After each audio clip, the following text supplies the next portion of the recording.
Bismillahirrahmanirrahim. Assalamualaikum warahmatullahi wabarakatuh. Nama saya Muhammad Afif Izzuddin bin Asri, nombor matriks 420203841. Pada hari ini, saya akan membentangkan sebuah tajuk, iaitu pemikiran kritis.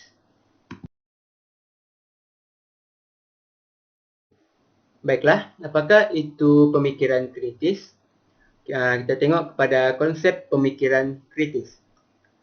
Kemahiran berfikir secara kritis bermaksud kecekapan dan keupayaan menggunakan minda untuk menilai kemunasabahan dan kewajaran sesuatu idea, meneliti kebernasan dan kelemahan sesuatu hujah, membuat pertimbangan yang wajar dengan menggunakan alasan dan bukti. Maksudnya di sini, seseorang yang berfikir secara kritis ini dia akan sentiasa melakukan penilaian, sentiasa melakukan penelitian, mempertimbangkan sesuatu dan sentiasa melakukan analisis sebelum ia menyetujui sesuatu pendapat dan sesuatu idea tersebut. Okey, sebagai contoh, kita lihat kepada satu situasi di mana ada dua orang pelajar, iaitu pelajar A dan pelajar B. Mereka tengah berbincang untuk membuat reka cipta yang disuruh oleh gurunya ketika waktu di kelas. Pelajar A ni dia memberi suatu idea ataupun suatu pendapat, iaitu dia kata mari kita buat satu reka cipta yang bermodelkan ataupun berbentuk kereta. Maka pelajar B ia tidak akan terus menyetujui pendapat atau idea tersebut sebelum dia menyetujui atau bersetuju dengan pendapat tersebut. Dia akan membuat pertimbangan. Selain dia buat pertimbangan, dia akan membuat penilaian, penelitian, dan barulah dia akan membuat keputusan sama ada dia setuju ataupun tidak dengan pendapat tersebut. Lepas tu, tidak begitu mudah orang yang berfikir secara kritis ini, dia tidak begitu mudah menerima sahaja atau mempersetujui sesuatu dan menimbang baik buruknya dahulu. Macam yang dilakukan oleh pelajar bila dia tidak terus menyetujui pendapat ataupun idea kawannya itu. Lepas tu, orang yang pemikiran kritis ni juga memikir secara mendalam dan memberi pertimbangan yang serius tentang sesuatu idea. Baiklah, kita beralih kepada kepentingan pemikiran kritis dalam pengajaran dan pembelajaran. Okey, yang pertama ialah bertujuan mengajarkan kaedah-kaedah pemikiran yang digunakan untuk berhujah secara lebih berkesan. Maksudnya di sini, seseorang yang berfikir secara kritis ini, sebelum ia melakukan penghujahan atau dia ingin berhujah, dia akan melakukan beberapa kaedah pemikiran supaya sesuatu penghujahan tersebut dapat disampaikan secara lebih berkesan. Okey, yang kedua ialah aspek yang diutamakan dalam bidang pemikiran kritis ialah penghujahan, iaitu cara memberi alasan untuk menyokong atau menentang sesuatu pendapat. Maksudnya, seseorang yang berfikir secara kritis ini, sekiranya dia mahir dalam penghujahan atau dia mahir dalam berhujah, maka ia lebih mudah untuk ia memberi beberapa alasan sama ada ia ingin menyokong atau menolak sesuatu pendapat tersebut. Okay, yang ketiga ialah merupakan domain kemahiran berfikir secara umum. Yang keempat, penting dalam ekonomi pengetahuan baru. Yang kelima ialah dapat mempertingkatkan analisis sendiri. Orang yang berfikir secara kritis ini atau mempunyai pemikiran kritis, ia akan dapat mempertingkatkan analisis sendiri. Yang keenam, dapat meningkatkan penguasaan bahasa dan kemahiran pembentangan. Dan yang terakhir ialah mempromosikan daya pemikiran kreatif. Dengan adanya pemikiran kritis ini, ia akan mendorong seseorang individu lebih mudah memahami selok-belok pemikiran kreatif.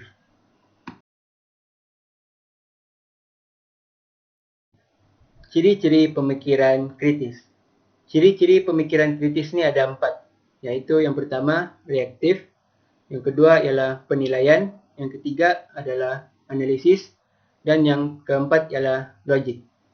Untuk reaktif ni maksud dia terus mengambil tindakan ataupun dia terus menyegerakan tindakan. Jadi kalau orang yang berfikir secara kritis ni, bila dia dapat suatu idea tu, dia terus mengambil tindakan. Tu dia terus mengumpul data, dia terus menilai, menganalisis dan sebagainya. Yang kedua penilaian. Penilaian ni dia menilai lah. Dia menilai sesuatu idea tersebut dengan teliti. Yang ketiga ialah analisis. Analisis ni dia lebih kurang kepada mengkaji lah, sama macam mengkaji. Jadi orang yang berfikir secara kritis ni dia akan sentiasa melakukan kajian, dia selalu mengkaji dan dia selalu membuat penganalisis. Dia selalu menganalisis lah. Yang terakhir ialah logik. Logik ni, orang yang berfikir secara kritis ni dia akan sentiasa berfikir secara logik akal supaya sesuatu idea tersebut dia dapat supaya dia dapat hasilkan sesuatu idea tu dengan sempurna.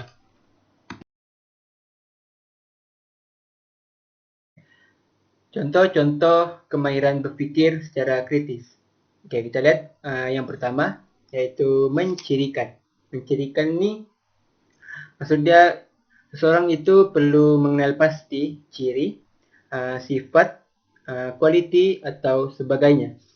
Macam contoh, ada 2 orang pelajar, mereka ingin membuat suatu reka cipta yang berbentuk atau bermodelkan kereta. Jadi, sebelum mereka menghasilkan sebuah kereta atau model kereta itu, mereka perlu kenal pastilah,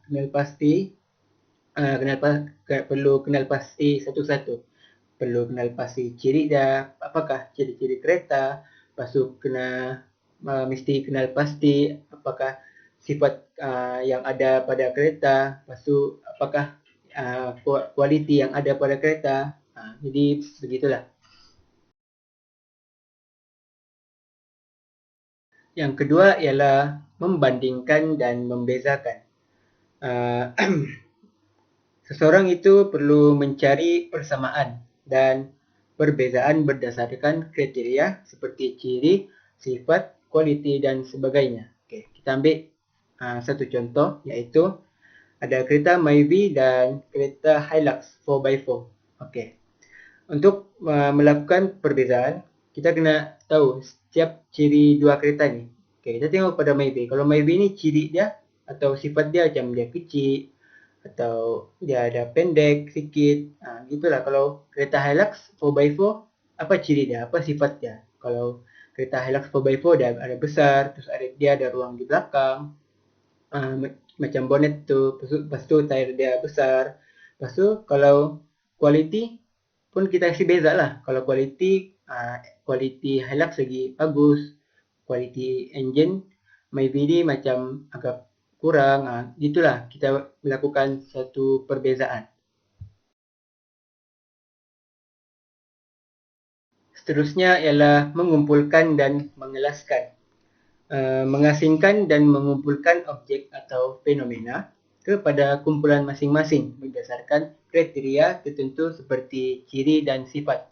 Okay, maksudnya di sini bila kita sudah kumpul semua objek tu, bila kita sudah kumpul, kita terus macam bagi 2 lah atau bagi 3 kepada kumpulan masing-masing. Okay. Sebagai contoh, untuk seseorang itu ingin mencipta sebuah kereta atau sebuah kenderaan, jadi dia perlu kumpul lah semua objek yang perlu ada untuk menghasilkan sebuah kereta. Macam contoh, dia suruh kumpul tayar, steering kereta, pintu kereta, kerusi kereta dan sebagainya.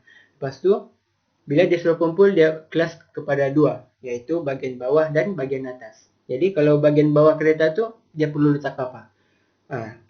Jadi untuk bahagian bawah tu, dia akan letak tayar, dia akan letak rem kereta, saluran asap engine. Oke, kalau bagian atas pula dia akan letak kerusi kereta, steering, pintu kereta, dan lain-lain lagi lah. Jadi bila sudah kumpul tuh, lepas tu kita kelaskan kepada kumpulan dia masing-masing. Yang keempat ialah membuat urutan, menyusun objek atau maklumat mengikut tertib berdasarkan kualiti atau kuantiti ciri atau sifatnya. Oke, kita ambil contoh mengisi minyak di stesen minyak. Kalau kita pergi isi minyak atau kita ikut bapa kita pergi mengisi minyak, kita tidak terus terus sampai situ, dia terus isi minyak terus jalan. Tidak. Dia juga ada urutannya. Dia ada juga step-step dia. Jadi step-step dia, kita pergi stesen minyak. Lepas tu kita hentikan kereta dekat dengan pengisi minyak tu. Lepas tu bila kita sudah hentikan kereta tu, kita pergi ke kaunter lah kan. Kita pergi membuat pembayaran. Lepas kita buat pembayaran, kita buka penutup. Lepas kita buka penutup yang untuk lubang tempat isi minyak di kereta tu, lepas kita buka penutup, kita masukkanlah pam minyak atau pengisi minyak tu. Lepas kita isi semua, terus kita letak semula pengisi minyak tu ke tempat asalnya. Lepas tu bila kita sudah letak, kita tutup semula. Kita tutup semula yang lubang tempat pengisi minyak di kereta tu. Jadi bila kita sudah tutup semua, kita hidupkan enjin kereta dan terus jalan. Jadi itu adalah untuk membuat urutan. Selepas itu ialah menyusun mengikut keutamaan. Menyusun mengikut tertib berdasarkan kepentingan atau kesegeraan. Maksudnya di sini kita susun sesuatu tu step by step, tapi kita susun tu mengikut apakah yang penting dahulu. Macam contoh kita mau buat satu jadual belajar, menyusun jadual. Dalam jadual tu kita bangun, adakah kita akan terus belajar? Adakah kita bangun-bangun terus sarapan? Tidak kan? Jadi kita tulis di situ, bila bangun, kita tulis solat. Kita solat dulu, solat subuh, apa semua. Lepas tu, bila kita sudah solat subuh, kita pergi sarapan, mandi. Lepas sarapan dan mandi, kita pergi kelas online, belajar online. Bila habis semua belajar online, lepas tu kita tulislah. Kita pergi tolong mak di dapur kah, ataupun tolong ayah di luar kah, di kebun kah. Lepas tu, bila sudah tolong semua tu, lepas tengah hari kita tulislah. Waktu itu kita untuk bersantai, kita baca novel, mengisi masa lapang. Jadi kiranya bila kita susun jadual pun kita ikut apakah yang penting dahulu. Kan solat kan adalah paling penting lagi-lagi untuk orang Islam. Jadi kalau menyusun tu biarlah kita ikut keutamaan dahulu. Yang keenam yaitu menganalisis. Mengolah maklumat dengan menguraikannya kepada bagian yang lebih kecil bagi memahami sesuatu konsep atau sesuatu peristiwa. Maksudnya di sini bila kita mau paham sesuatu konsep itu atau sesuatu pendapat itu, kita perlu melakukan analisis secara lebih detail supaya kita lebih paham terhadap sesuatu konsep atau pendapat. Sebagai contoh, ada satu statement atau satu pendapat di mana setiap individu memerlukan telefon pintar. Jadi untuk memahami pendapat itu, kita lakukan analisis lah, kita olah maklumat tu, kita hurai. Jadi kita beritahu kenapa telefon pintar ni penting untuk semua orang, untuk setiap individu. Jadi kita tulislah telefon pintar ni kita akan lebih mudah untuk mendapat maklumat kan. Lepas tu kita lebih mudah berhubung dengan orang yang jauh, dengan keluarga yang jauh. Lepas tu kita dapat mengisi masa lapang dengan telefon pintar. Jadi terus bila kita sudah dapat maklumat tu, bila kita sudah hurai, lepas tu kita buatlah kenyataan atau kesimpulan. Kesimpulan dia, setiap individu memerlukan telefon pintar kerana dengan telefon pintar kita mudah untuk mendapat maklumat, lepas tu kita mudah berhubung dengan keluarga yang jauh dan dapat mengisi masa lapang.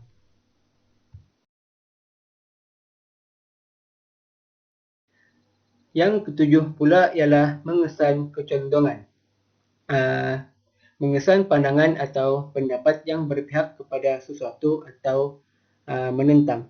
Maksudnya di sini apabila ada pendapat tu, ada seseorang membuat pendapat atau pandangan, jadi kita kena kesan pandangan tu. Sama ada pandangan tu maksudnya pendapat tu pendapat ni ke arah ke mana? Adakah dia ke arah positif ataupun dia ke arah yang negatif. Macam contoh, ada orang buat statement, pil peninggi badan dapat meninggikan badan anda dalam 3 hari, dalam seminggu. Jadi, terus banyaklah dia cakap. Lepas tu bila kita baca statement tu, kita kesanlah sama ada pendapat tu dia ke arah mana. Adakah dia ke arah sesuatu yang positif atau sebaliknya. Itulah.